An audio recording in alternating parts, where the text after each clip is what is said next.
ni bema. Sam George gay ni bema. Wodi kwasi official mu nyina mu ye gay. Sam George wodi kwasi official twunti. Me kwasi apostle me wuntimi mfrem. Me menin gay ye menin lesbian ye. Because in jenanani mudi. Nti sa de ma fi no me postle amenye. There's fire on the mountain. I would say the NDC youth, especially the youth, no more TikTok, no, boy for Sam George. I would say, and yes, some Katua. And we say, they see. I would say, Sam George, you were home. I said, some 2 weeks ago, when Sam George, back at say, Wako China, and then China TikTok for Aqua Science or the workshop be Basu Ghana ama TikTokers ni na senebeya ombehu de wa or say fire or mejuma abusia enuna I say endra honorable Sam George afre TikTokers one free NDC youth no wo TikTok no so enu na wo buefu a o ma so life ama honorable Sam George abusia enya accept ketwa utin sen na any acquisition na videos ni voice note no mo abusia enya accept ketwa the omu kan say Sam George etumi akofre guy bia owo TikTok ayefani akwesi official abusia yesi only Sam George omi ye gay na Sam George di akona ni true intina what to me abe friend say ombra ni program asi because omudi omunim say sa akwano onye NDC ni na we MPP ni mapa a wodo MPP pa eto omuti ase de ntia Sam George a friend sa de pano e chere say only Sam George omi ye gay abusia enye me na mekai no mayenko de goti NDC posha na yeba ebetas match wo social media hano Sena mesia match wo social media Sam George unni nyansa yakase nindie ni nyansa Sam George unni bi abodan wate Sam George what bodam Sam George what bodam papa when trim papa Sam George yakase obi wo nyansa unni bi Sam George say yakase obi kita nyansa unni bi so obi kita nyansa Sam George Nyansa abosani adwonso ahweti akoko siam panyin kwa siam minister te Sam George wajima wunya bia ma nenka no korenche ono ye yentina social media sacrifice fire krama for de ubeye minister of communication kwa da benda wetima ka cha NDC for communication NDC for bewo social media say NDC for mo social media for bunchianda na wo wa share TikTokers for paying for wa free kwasi official abedi dwa mahama tamda ko agudwa mahama ni mase aguna ni mase kwasi official gay ni bema Sam George gay ni bema wodi kwasi official mu nyina mu ye gay Sam George wodi kwasi official twunti me kwasi apostle me wuntimi mfrem me menin gay ye menin lesbian ye because in jenanani mudi nti sa de ma fi no me postle amenye na wo Sam George wa share empayinfo NDC for your social media. Abodam what and come me up Sam George. And come me up my so the NDC for your social media nimbe yefim. Sam George. And come me up my so the NDC for your social media. Ye nimbe yefim. Abwancha one way. Ye who maybe the monkeka. Ye yamba yadjuma then ye wajuma. Emma pet in power. Who minister of communication? Who bet my catch say me cause you post your winning me. Who bet my catch say NDC for the social media Sam George winning bia. Who person just NDC ni obia oni young just say oni TikTokers for NDC communication for mo ya dodo send wo. NDC communication for no mo ya dodo send wo. Sam George NDC communication for dodo send be ko tena UTV be the 2 hours 3 hours for Sam George. Bekodi wana wanye NDC communication ni NDC ba pawo ya ye wo TikTok ye wo ye followers ye wo nyansa sama ye ka kire nkrofo abedi koto abama NDC Sam George uni asiri twem enka me akoma so wo the NDC for ye wo social media ni mbe ye fem Sam George how dare you so the NDC for ye wo social media eni mbe ye fem wo TikTok TikTokers for what to once after ba oni behia no wo de animonyam ekoma bi woni chas ni twem what Sam George woni chas ni twem wo de animonyam se ekoma bi ya NDC TikTokers for ya ye wabuma sacrifice de ye kra aba for de masa wo kofre kwasi official wo kofre kwasi official oni na animonyansa no kwasi official woni na animonyansa no enti wonya bia wonya NDC TikTok bia owo social media enti se NDC fo ni bi no be so che se NDC fo ntebrofo me mpefa ya emoji wa mesrew NDC fo ntebrofo NDC fo ntebrofo me boa Sam George wo pese wo che se NDC fo ntebrofo ye nim nyansa ne ya ti social media ha ne ya to ye data ni ya be sacrifice ya adwumadena ma NDC ye maame ni ya papa ne mche se ba to ye pabi Sam George wo ya bua maboa Sam George aboa chen wa aboa chen so wo wuram no utifie ye no minister no so se pepepe wo maame trust me change Sam George encounter na akoma wo bu kwasi of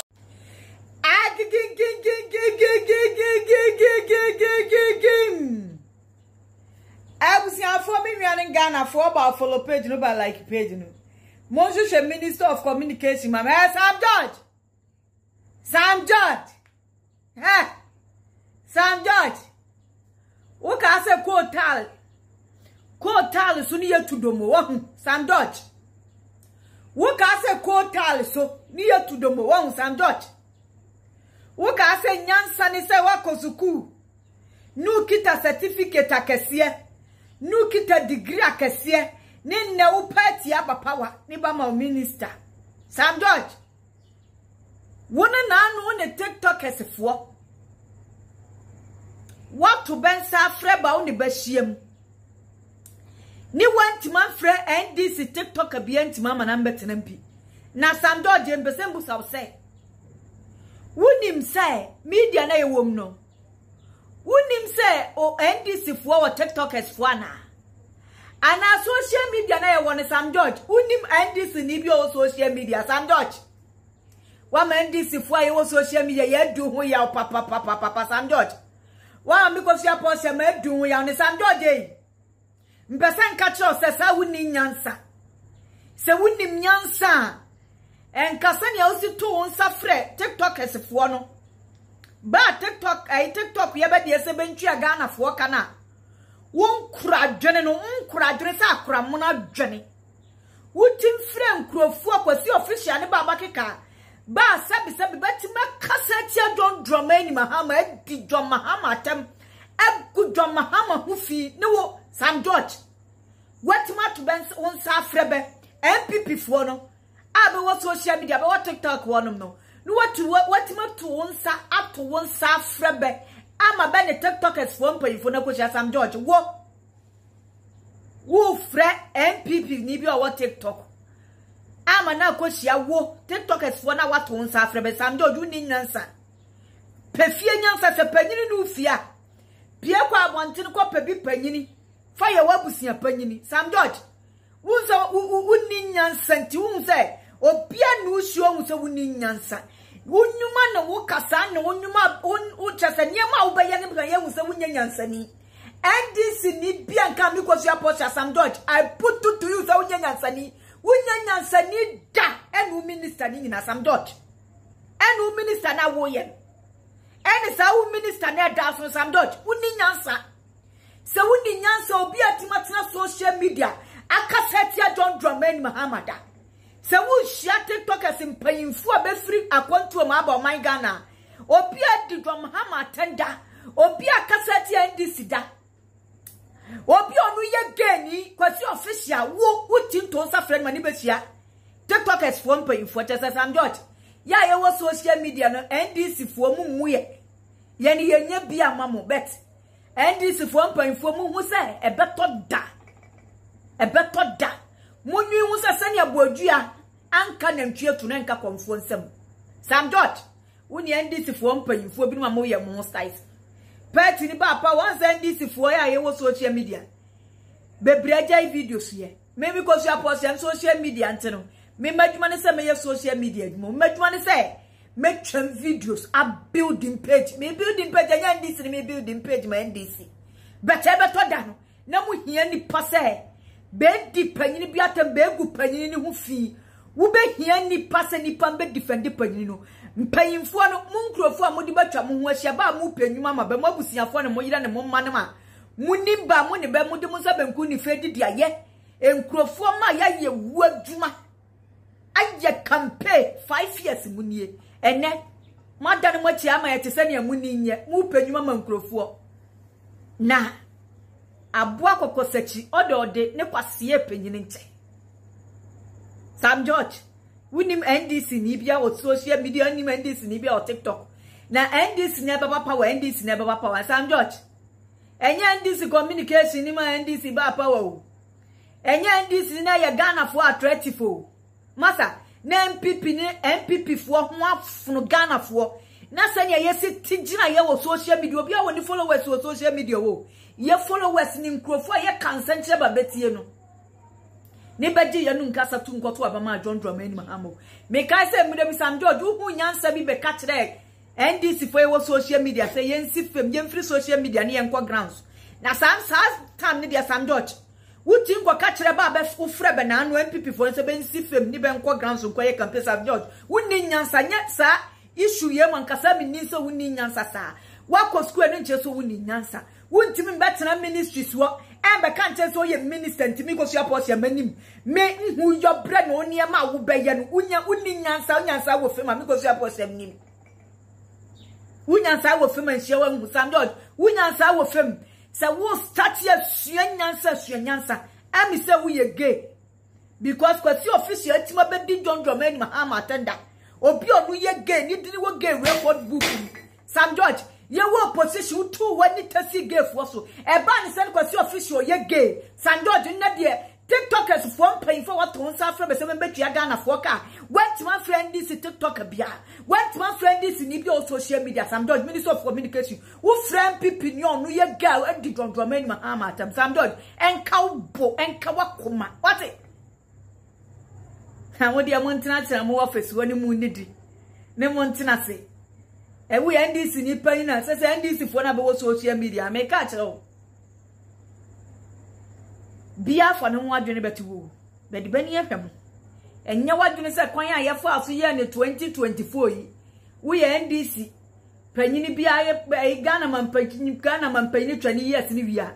enya wadwene se bia beku ne ho bia mu because bia ni wo beku ne ho ama mu bia mu because me ko fia post anti enwu ye kura nkama ewu nkwase awuo adwumadin ni wu adwumadin ama ya ma NDC no masa mo party ni ba po mu nim bia o mo pepe tina mani padi adwene no Sam George se wan hwe ye nsua nyansa kona ndo be fa so social media hano no mercy for the cripple no mercy for the cripple and NDC for your social media obi a build ni page obi a build ni page maami bi na se won DM na ba post yan kampeso ya advert mam na ndo be signboard and so politics ai se won wa yes serious o wa broche ni shop bi okuma se shop kase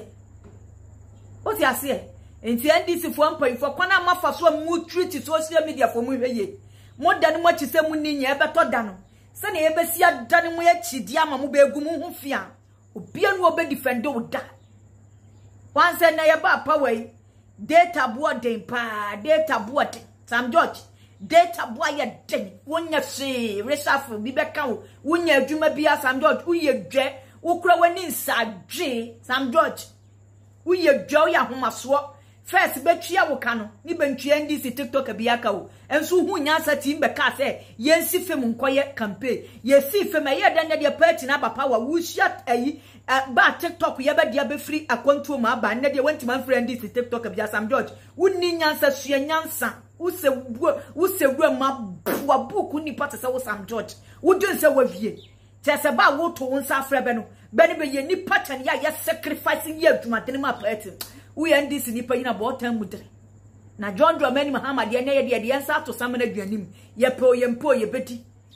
ya wadene sa John Dramani Mahama ye adwuma 2016 o ye adwuma pa NDC communication for anti-mam ho dawuro no eni nti no lusu ye entu ye NDC ni panyina ya wadene so ye adwuma nti mu ni problem na ya mo ho dawura u communication no kotena UTV adun TV 1 hour u NDC communication ni no ni obeba social media betu omra no mi ko fia post anya popular channel as the kasa okonye one kasa aduru hefa ne kasa aduru hefa omra mi ko fia post anya kasa na ejata ya kira abetu mo social media we NDC ni panyina boa ho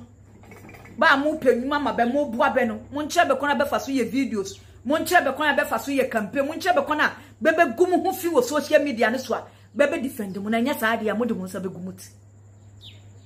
ai ya de ya mumu na bia boma ne ya nyemo wo Sam George wo ene woni munyijimu etimfre bi jan DC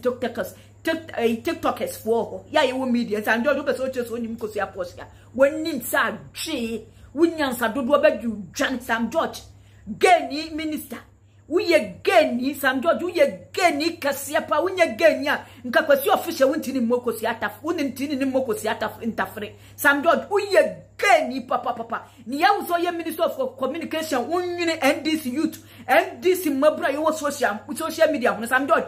se na ebesia macho ne no ko be ko boot for boot e wo social media Sam George fie wura ntu akramo betu ube hu kwanya mi kosi aposia personal ade ande be yo social media what disgrace ye chese what kuyani masi umuye udi yenu ma ye fem wanim sa dwe Sam George buku nipa wonni nyansa ko pe bia busia panyini mane nchiro nyansa because nya wo ye so ye nyansa ni anka wo nya sa ade ne da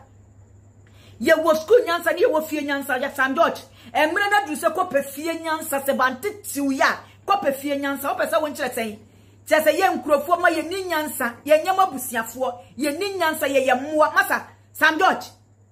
China obehu social media ho China obehu social media ho what is na anu NPP aka say NPP for the ema be lusu ye na NDC for ni age TikTokers for ye age social media no so afa bentimen defend me na we NDC ni panyina ya wadwene se Ghana mampanyini twa ni ye si wie no pebi ande aboa ho because tese unkrofo na betwa hu ahia wo tete be ma be hu kona ye be fa so akasa because be di watema eyesi asu ye be di bagumi atem bi ma be hu you politics atemwom na Sam George China wo be hu ni abeka cho so politics atem bi anim no ni ponti politics na onti ase politics apono politics na apono atemwom